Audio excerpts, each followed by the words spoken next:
Welcome, everybody, to the Security Guy and the CIA Spy Show podcast, where we are keeping you on top of what is new and ahead of what is next at all times on all things security, tech, and digital literacy. Knowing that when good people like you want to make sure that their money, their family, and their business is safe and secure from attackers, hackers, and thieves, or you just want to make sure your tech is running smoothly, my name is Robert Siciliano. I am the Security Guy, and along with my co-host, Peter Warmka, who is a real and retired United States CIA spy, we will give you every single tool, tip, tactic, and skill that you need to fight the bad guy and keep your physical and digital life secure, worry less, and even make you happier.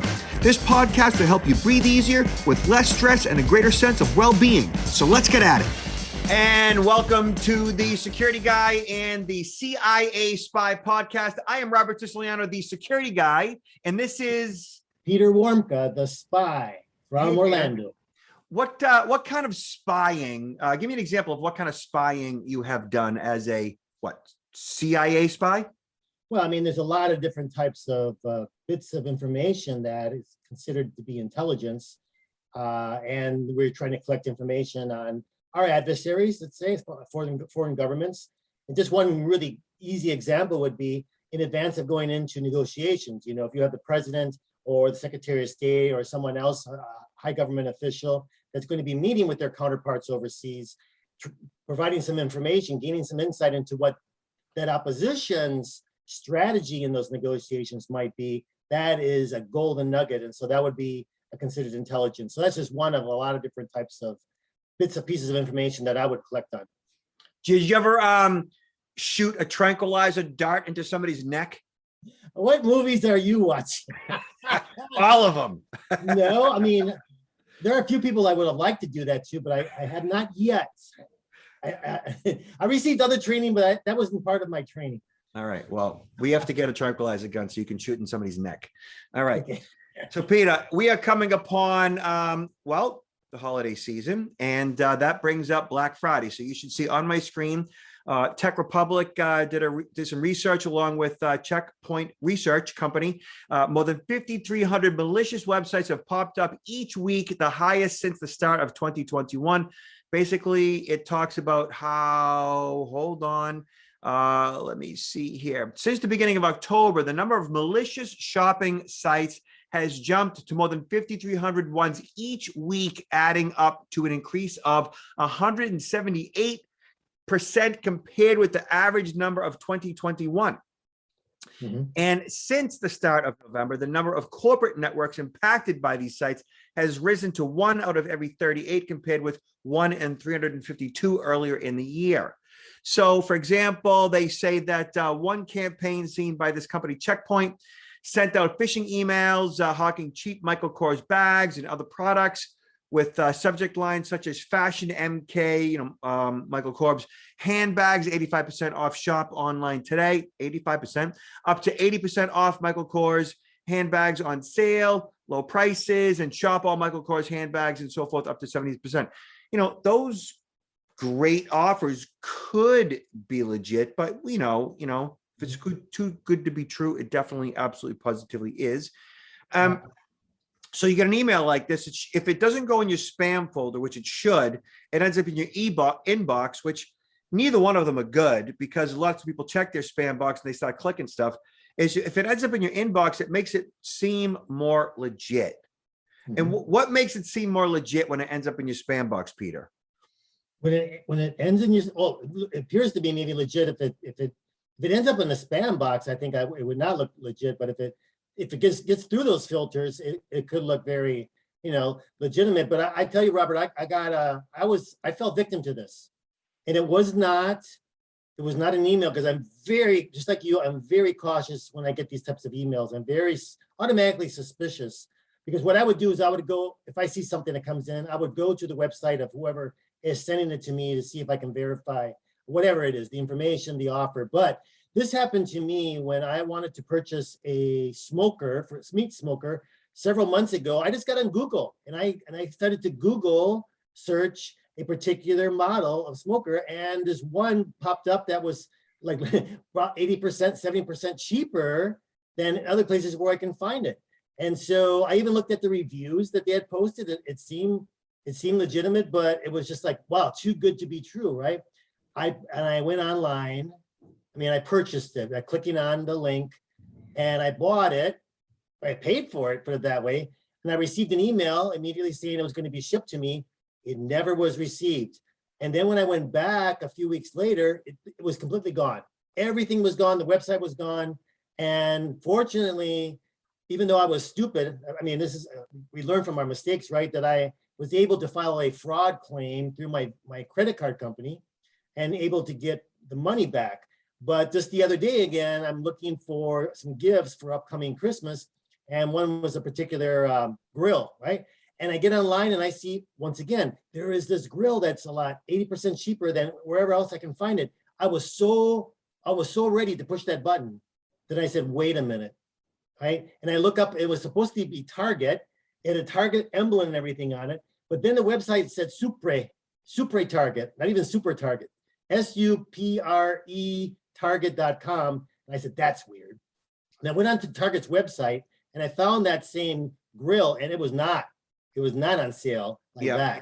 Yeah. So these things are out there, and if you just do a simple Google search, you'll come across them. You gotta be really careful. Yeah, when they end up in search, that's really scary, you know. So I try to stick with the few known retailers that I've done business with before, and occasionally, you know, I always search out a product to try to get the cheapest deal, the best deal. That said, I will generally only do business with companies that I generally know, like, and trust, because, and I will only pay by credit card because you can generally get your money back when you pay by credit card, opposed to, you know, sending in a check. You can easily get scammed sending in a check.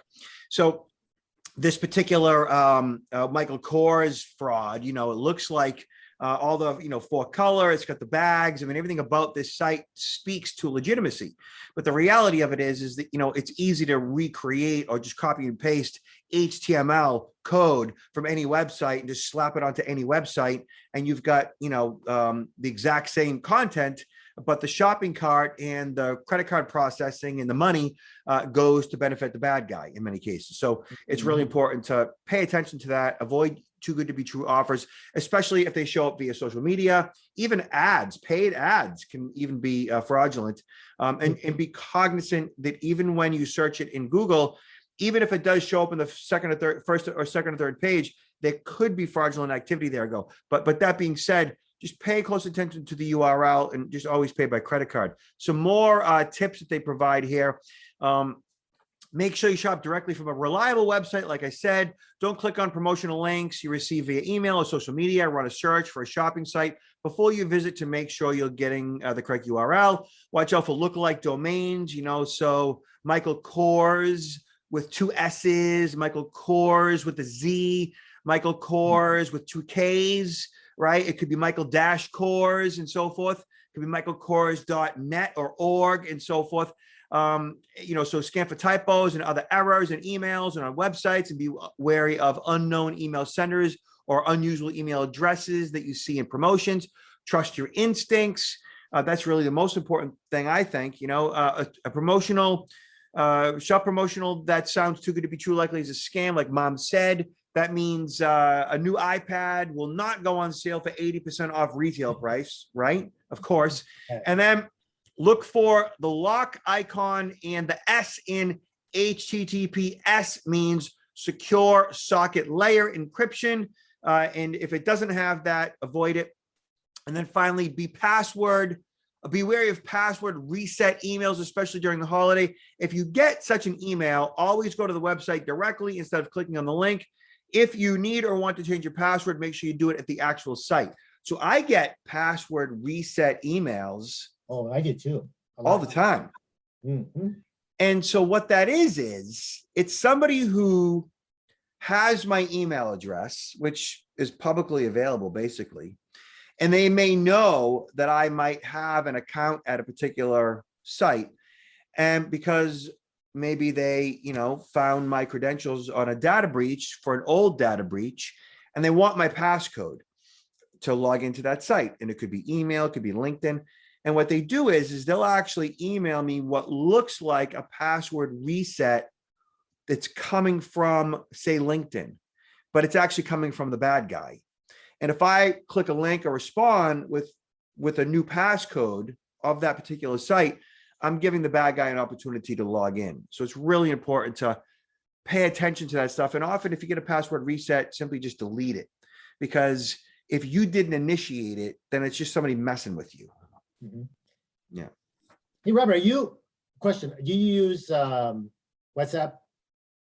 I do use WhatsApp. Yeah. I mean, I just don't know if this has to do with the holiday season, but I am just getting the last few days a lot of WhatsApp messages coming in from people that just kind of like random, like, wanting me to engage with them because maybe I need to correct them. They got a wrong number or whatever. And usually it's a picture of a relatively attractive girl, if you click on the telephone number, but there's been a whole bunch of them lately. I'm getting them from everywhere. I'm just wondering if you've encountered that as well. So I don't spend a lot of time on WhatsApp. But what that is it means that bots have gotten involved. They've infected a server somewhere, and likely that those bots are posing as females in order to get you to engage in some form of a romance scam. So once bots figure out that you're usually it's your phone number that's tied to your WhatsApp, I believe. And once they detect your phone number, then, really, it doesn't take much for bad guys to get access to millions of hacked phone numbers or millions of phone numbers downloaded from some database that were hacked. And they'll just create a bot that will send out these requests posing as WhatsApp. And eventually, you log in and you connect a friend, that person, you're going down their rabbit hole. So it's really important just to either block and or ignore when you get stuff like that. Thank you. Yeah. So here, Tripwire talks about the state of security, what makes us click, cyber scams in the brain with Martina Dove. So in this episode, this is a podcast they have, Tripwire, a bunch of smart people, talk with researcher Martina Dove, who uses her psychology research to explain to us how the brain operates when presented with a cyber scam. Now, there is way too much information here for you and I to simply cover it all, because it's deep and wide and awesome. But one thing I wanted to highlight here, Peter, was the interviewer asked, do you see a difference in how people respond to fraud depending on their own self-evaluation of fraud susceptibility? For example, they ask, people who work as information security practitioners like you and I would tend to think that they're less likely to get fooled by a phishing email. So I'm in that category. Do they have a different response than someone who doesn't have that experience and would feel like they're more likely to be victimized? And her answer was, what's that, Peter? Yeah, it's a good question. I know in my particular case, I don't think so, because I'm naturally very suspicious. I'm into this every single day, but I know there are people who are heads of security who are generally, feel that they are not going to be, that they're not susceptible to this. So there could be some truth to it. I don't think everybody necessarily who's like head of security is going to be complacent, but I think there is a certain level of complacency by people who think they already know better and they wouldn't fall for it.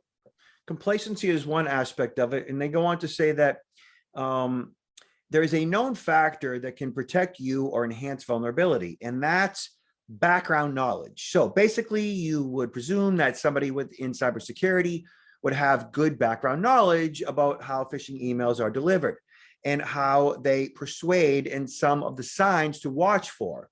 They say that's definitely protective, but there's a flip side of this background knowledge. The more knowledge a person has, there is the risk of slipping into complacency, like you said. That this may result in less careful scrutiny, which can also create an unintended vulnerability. So yeah, all around, like you mentioned.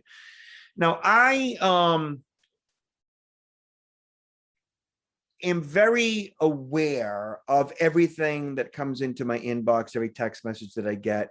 And I scrutinize everything that requires me at some level to engage it. Right. That's good. Huh? So when there is a requirement for me to act upon it, that's when I really dig in and I kind of go into the background and I look at all the ins and outs and what the consequence would be for me to actually engage and ultimately get scammed.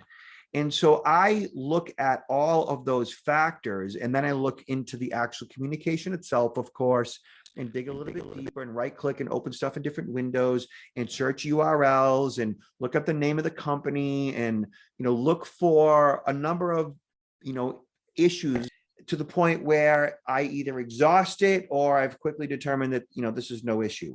So Peter, what is your response when you receive an email that looks legit, but you're not quite sure? Well, it always depends if it requires me or it asks me to undertake an action. I will always go back and try to verify that. I'm not going to take an action by clicking on any link in that email. Never ever, because that is the way that you can be phished. And it's so easy these days. These things are getting more and more complex, more and more professional. That it's no longer these basic phishing emails that are just so obvious. Now it's becoming very professional. So I think we just have to have that sort of that sixth awareness, where we're going to be looking to always verify that link, no matter where it's coming from, even if it's coming from someone that we might, organization that we really trust or an individual we really trust. That can easily be, their email can easily be hijacked and they can send us a link. Yeah. My general rule revolving around responding to email in general is I will not click a link in the body of an email unless it's an action in which I have done previously with this specific communication. I'm expecting it. I know that it's coming. That said, I don't generally click links in emails to go access a statement, for a bank statement, a credit card statement. Yes. Because it's just too easy. It's just too easy to get scammed in that regard. It's much easier for me to log into my password manager to get where I need to go. So clicking links in the body of an email, downloading attachments, all of those activities are what can ultimately get you in trouble. So if you're cautious and cognizant of the vulnerabilities that you face regarding the actions that you take, and we've talked about, what those actions might be and how to protect yourself 1,000 times.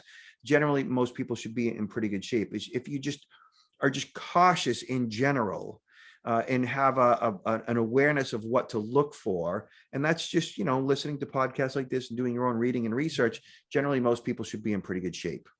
That includes do not click on that unsubscribe link where you might think, well, I'm gonna get rid of this.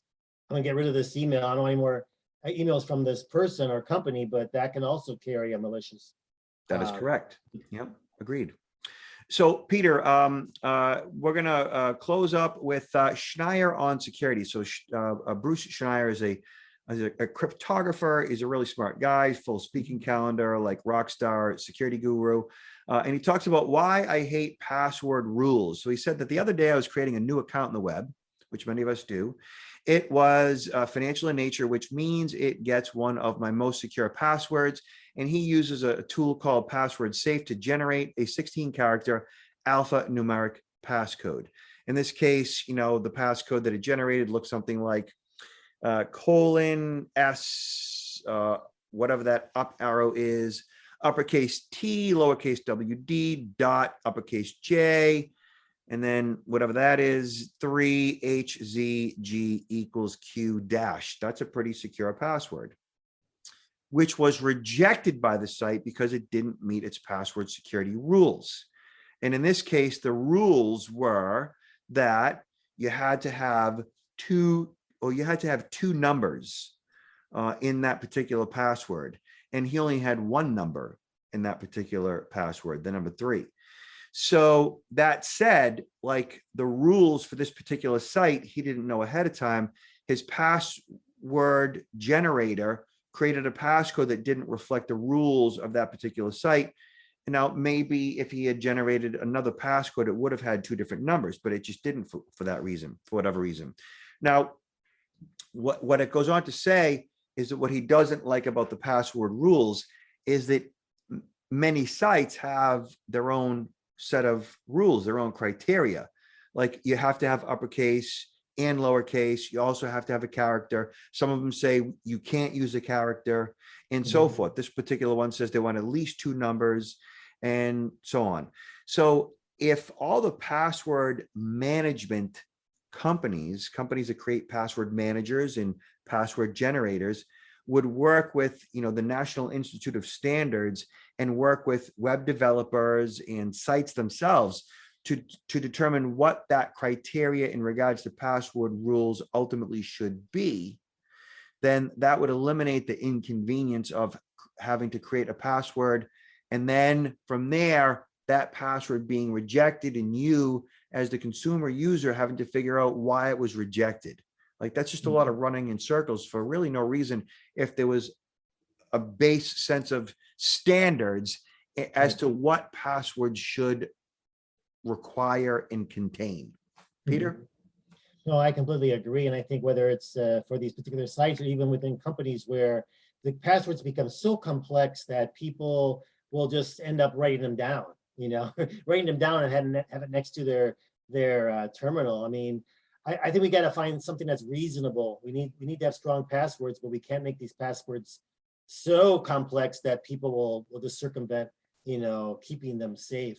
And maybe more types of dual authentication, I think, is what we're going to have to really go toward. Yeah. To ensuring that we have safe, secure means of connecting. See, I'm not so concerned about the complexity of a password. As a matter of fact, I think that a password could be as complex as it needs to be, or as you want it to be, as long as it's accepted by the site itself, meaning that you should be able to create whatever password you want based on standards that are provided. You work within those guidelines, as complex as necessary. And that should include uppercase, lowercase, numbers, and characters. And that essentially becomes a highly complex passcode if that's what your requirement is. Numbers, letters, uppercase, lowercase, right? Characters, right? All of that in combination, at least say 8 to 10 or 12 or 14 or 16 or 18, but then if the password manager, the password generator would create in effect that passcode, it doesn't really matter what the password even is, because it's not like you even need to remember it. The password manager enters it for you in the future. It's not even something that you have to commit to memory. So the complexity of it really is a non-issue. It boils down to, the standardization of what those passwords should be. And then everybody who accepts passwords or generates passwords come to that agreement and provide that infrastructure. You know what I mean? Yes, absolutely. Yeah.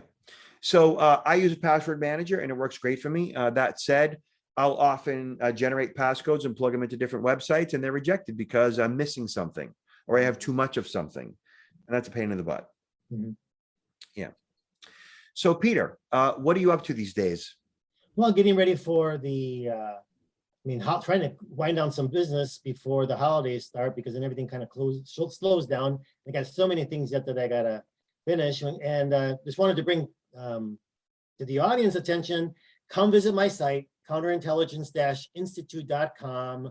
Starting on Black Friday and through the end of the year, I'm going to have some promotions regarding the book, autographed copies of the book, as well as being able to procure the book for organizations, procuring the book to include at least 1 hour of one-on-one with a former spy, myself. I love it. That's great. Peter, these days I am providing lots of e-learning, both live online and also pre-recorded for our CSI protection certification designation. CSI, of course, stands for Cyber Social Identity and Personal Protection. And also, if you wanted to subscribe to the protectnowllc.com newsletter, in which we often feature Peter and I in links to our podcast, you can do that at protectnowllc.com and scroll to the bottom. You will also get a copy of our free ebook, which includes the content of my bestseller, Identity Theft, Privacy, Security Protection, and Fraud Prevention.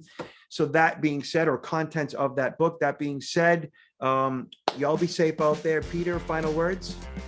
Take care, and wishing everybody a happy upcoming holiday season.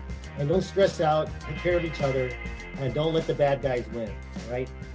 Yes, and just be good to each other. Thank you, Peter. Nice to see you. Thank you, Robert. Take care.